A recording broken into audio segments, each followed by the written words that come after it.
Dans cette vidéo, nous allons voir comment créer une application avec le framework J2E.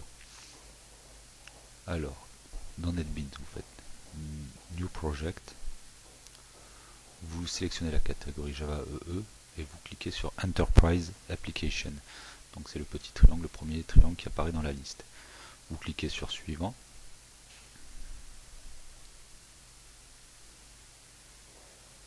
Vous nommez votre application, on va l'appeler First. Voilà, tout simplement, ce sera le nom de l'application Java EE. Choisissez de préférence de positionner tous vos projets Java EE dans un même dossier, histoire que ça ne soit pas éparpillé de partout sur le disque. Donc moi j'ai décidé de positionner mon application First dans le dossier J2E Projects, et comme vous pouvez le voir, un dossier First relatif à mon projet portant le même nom est créé à la racine de mon dossier JE Projects. Vous cliquez sur Suivant. Vous faites bien attention qu'un serveur d'application, en l'occurrence Glassfish, est associé à votre application en cours de création. La version utilisée est bien J2E 6. Vous ne cochez pas Enable Context and Dependency Injection, et si vous voulez bénéficier de quelques fonctionnalités du JDK7, vous décochez Set Source Level to 6. Alors dans cette première vidéo, on ne va pas créer de module web. Le module web c'est pour le Prozit 3. Donc on va simplement créer une application Java EE contenant un module EJB. Vous cliquez sur Finish et NetBeans va créer votre projet J2E.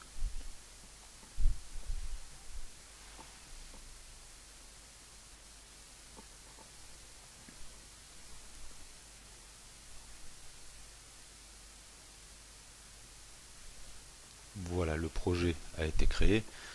Un triangle qui représente la racine de l'application et FirstJB qui est l'un des modules de cette application. Alors je vous conseille un peu de naviguer pour prendre bien connaissance de l'arborescence créée par NetBeans. Là on peut noter que donc, notre projet First contient bien un seul module EJB, donc représenté par la chive jar qui empaquette les EJB qu'on va créer pour cette application, ou du moins le session bin qu'on va créer, et un nœud représentant le module à proprement parler. Alors dans cette première vidéo, l'objectif ça va être de créer un session bin et de faire des tests via le framework Junit. Alors nous allons créer notre premier EJB. Vous vous mettez sur le dossier source, alors je recommence peut-être, donc vous positionnez sur le module EJB. Vous allez créer un session bin qui sera stocké dans ce qu'ils appellent le package source. Donc en cliquant du bouton droit sur Source Packages, vous pouvez faire New, session bin. On va appeler notre session bin Calculator.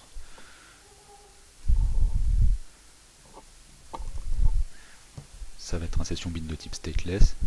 À vous de choisir en fonction de ce que vous voulez faire, de la logique métier que vous voulez implémenter, le type de session bin. Donc, pour notre exemple, ce sera un stateless bin, le modèle le plus simple peut-être, et on va choisir le fait que ce session bin n'implémente aucune interface. On va donner un nom package, on va appeler par exemple comme point vidéo, voilà tout simplement vidéo 1, et on va cliquer sur Finish.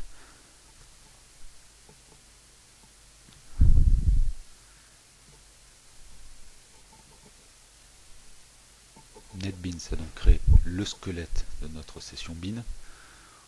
On voit bien que le session bin est annoté stateless, @stateless. Du coup, notre classe va se comporter au déploiement comme un session bin. @localbin, là, est facultatif vu que notre session bin n'implémente aucune interface. Donc notre session bin, on peut dire qu'il n'expose pas de vue cliente au travers d'interface. Là c'est NetBeans qui nous fait un petit warning nous disant qu'il faut organiser les imports, c'est pas bien grave, on va le faire. Voilà, c'est classé par ordre alphabétique, c'est génial. On va créer une méthode d'addition tout simplement.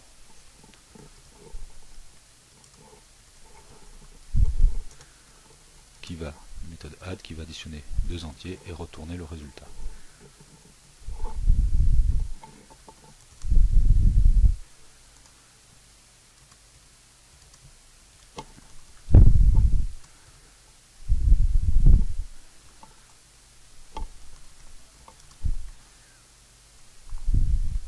Voilà, une méthode très simple.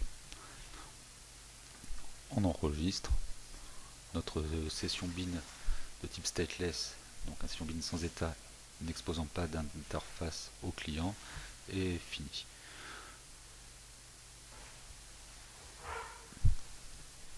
A noter que si vous regardez dans le dossier Enterprise Bins, vous voyez que notre session bin a été référencée. Maintenant, nous allons créer un test pour tester que notre méthode add se comporte bien comme on veut. C'est-à-dire que si on attend par exemple l'addition de 2 et 3, on aura bien comme résultat 5. Pour cela, on va utiliser le framework Junit qui permet de faire des tests unitaires. Donc, on clique du bouton droit sur le module JB, on fait New et on rajoute Unit Test. On va appeler cette classe de test Calculator, tout simplement, et on va la mettre dans un package avec test. On laisse cocher la génération du squelette pour les méthodes d'initialisation, de finition, ainsi que pour toutes les méthodes d'initialisation au niveau classe et de finalisation au niveau classe. On va utiliser le framework Junit 4, on le sélectionne, et le squelette de la classe de test est créé. Alors rapidement,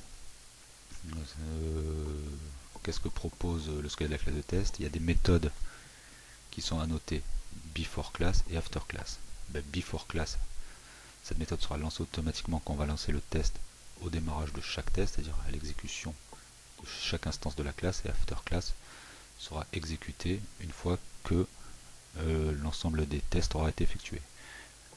@before et @after, c'est pour des exécutions avant et après chaque lancement de méthode de test.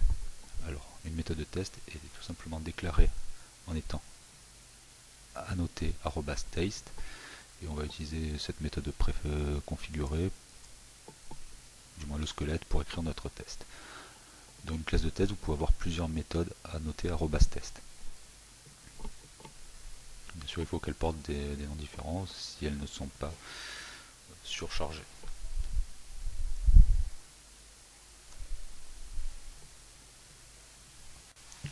Alors je répète, l'objectif c'est de tester la méthode d'addition, donc on va faire un test unitaire. Comme on va exécuter notre session bin au sein d'un conteneur EJB embarqué,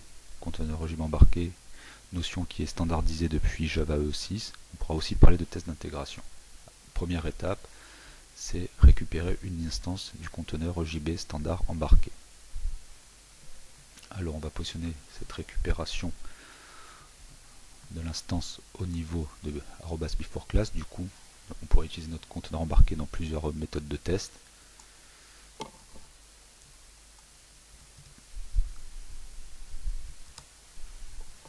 Donc, EJB conteneur appartient au paquet Javax EJB embeddable.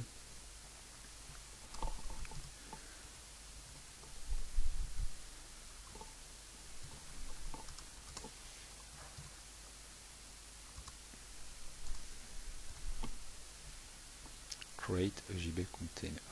Donc là, dans la variable EJB container, on récupère un conteneur, une instance de conteneur embarqué. Alors, si je veux bien faire les choses, je vais passer ça en verbe statique de classe, tout simplement pour pouvoir utiliser ma référence dans l'ensemble des méthodes de test.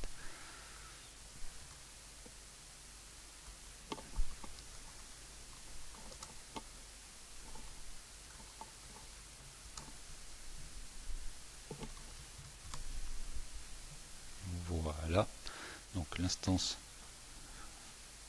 du conteneur EJB embarqué est récupérée. Ensuite, on va avoir besoin d'une instance de contexte, c'est-à-dire une instance qui va nous permettre. Il y a une micro pure, c'est dû à mon logiciel Microsoft Encoder qui me permet d'enregistrer simultanément 10 minutes par 10 minutes. Donc, je reprends. On a récupéré le conteneur EJB embarqué. Maintenant, on veut récupérer le contexte lié à ce conteneur.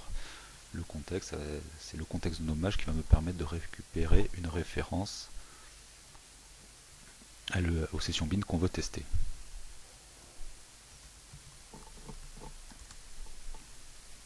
Alors attention, en Java et Java EE, il y a beaucoup de d'interface, de classe qui s'appelle contexte. Nous, celle qui nous intéresse, c'est la classe contexte, l'interface contexte, pardon, qu'on trouve dans le package javax.naming.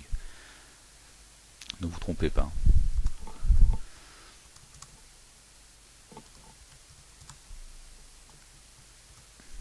Voilà.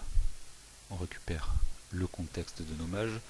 Donc, contexte, ça nous permet, en fait, c'est ce qu'on appelle le contexte JNDI qui nous permet d'accéder au registre du conteneur embarqué et de récupérer dans ce registre le nom sous lequel notre session bin a été inscrite.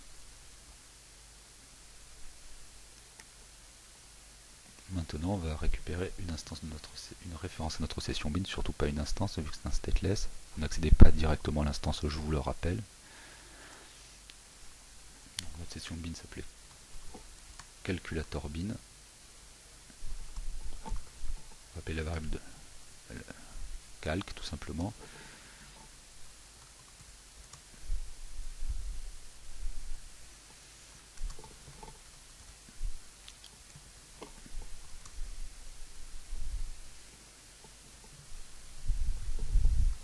Une fois de plus, je suis allé plus vite que la musique, et donc là aussi, il faut que je déporte cette variable de méthode en variable statique pour pouvoir y accéder dans l'ensemble de mes tests. Attention au masquage, voilà. Alors que nous dit NetBeans, qui nous aide bien, c'est tout simplement, là j'ai pas mis private et surtout statique, et comme j'étais dans une méthode statique, je ne peux accéder qu'à des membres statiques. Voilà, l'erreur est corrigée. On voit qu'il y a encore une erreur, mais on va la corriger tout de suite. Donc, je vais finir cette syntaxe. On ne demandera pas de connaître, hein, c'est pour simplement vous permettre de réaliser des tests unitaires.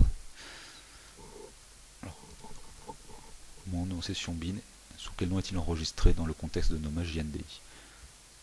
Il est enregistré sous le nom global, Java, classes, ça c'est comment il est enregistré dans le contexte d'un conteneur embarqué par défaut, et son nom c'est calculator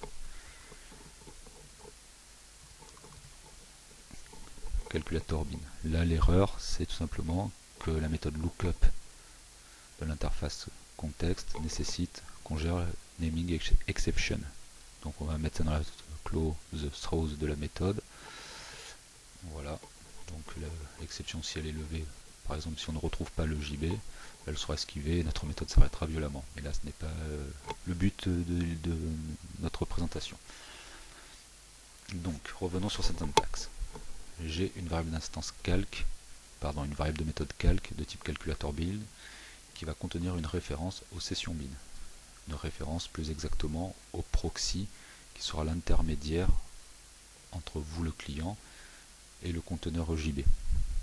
Je le rappelle, vous n'accédez jamais directement à une instance de session bin. Surtout s'il est stateless, vu que un stateless bin a un pool d'instances qui permettra de servir plusieurs clients de façon concurrente. Donc, comme je suis dans un environnement J2SE, en l'occurrence c'est une classe de test Junit, je ne peux pas injecter mon session bin dans une variable. J'ai donc besoin d'utiliser ce qu'on appelle la recherche dans le registre. Et pour cela, j'invoque la méthode lookup sur l'interface contexte. Lookup retournant une référence de type object, j'ai besoin de caster explicitement dans le type retourné. Désormais, j'ai une référence à mon session bin calculator bin. Donc, on va maintenant faire le calcul. int13 égale calc, et on va additionner 2 et 3. Donc qu'est-ce qu'on attend comme résultat? On attend 5.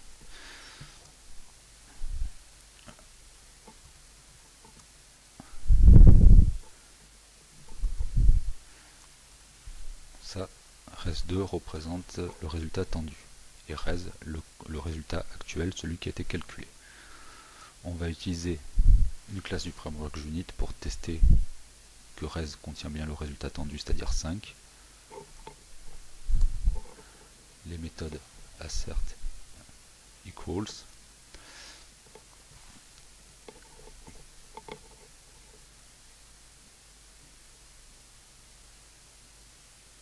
donc assert equals, c'est un peu plus haut, pardon. Voilà, donc qu'est-ce qu'on attend? On va mettre d'abord le résultat qu'on attend, c'est-à-dire res2, et le résultat actuel, celui qui est retourné par notre méthode add sur le session bin.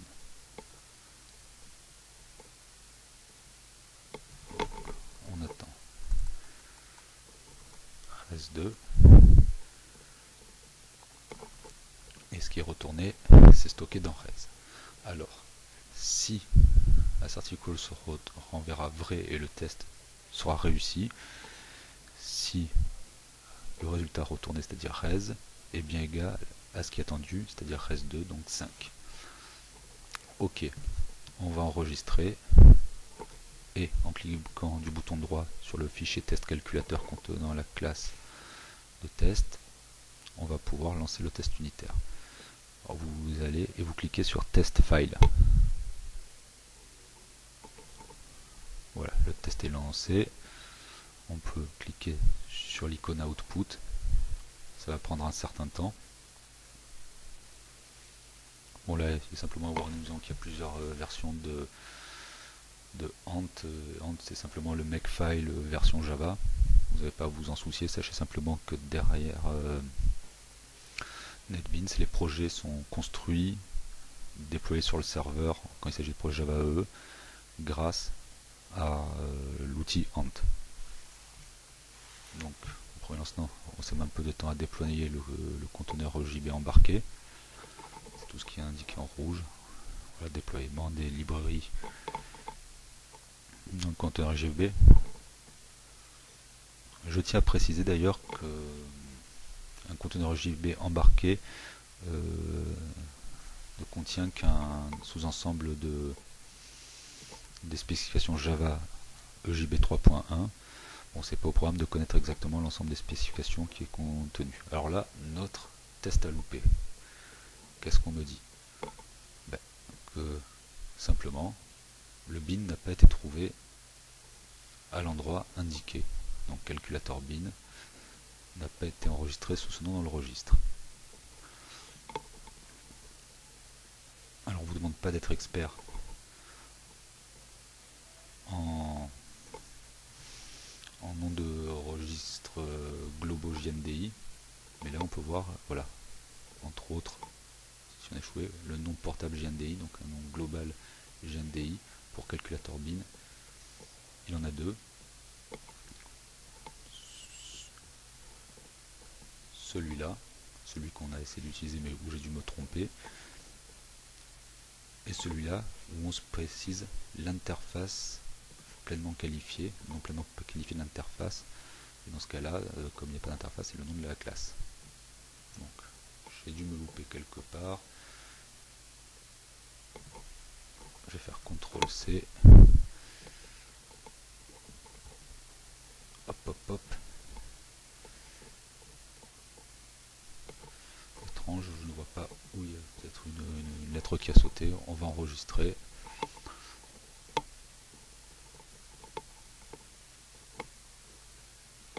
Et on relance le test.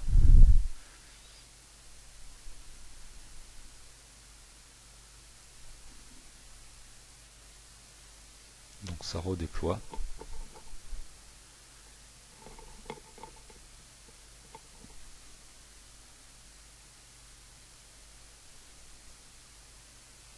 Donc ça met un peu de temps. Hein. Là, il faut qu'il monte. Et on voit que le test a réussi. Le test partiel avec un test, donc 100% de réussite au test, c'est parfait.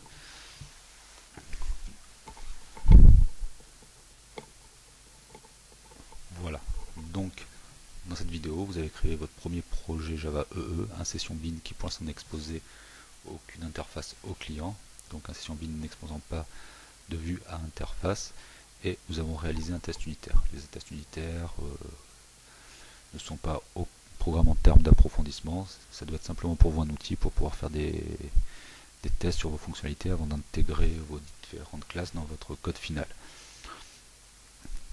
On a parlé aussi de tests d'intégration, vu que on utilise le framework, le conteneur EJB embarqué pour réaliser ce test. Donc notre session bin s'exécute bien dans un conteneur EJB, donc c'est un test aussi d'intégration. Fin de la vidéo.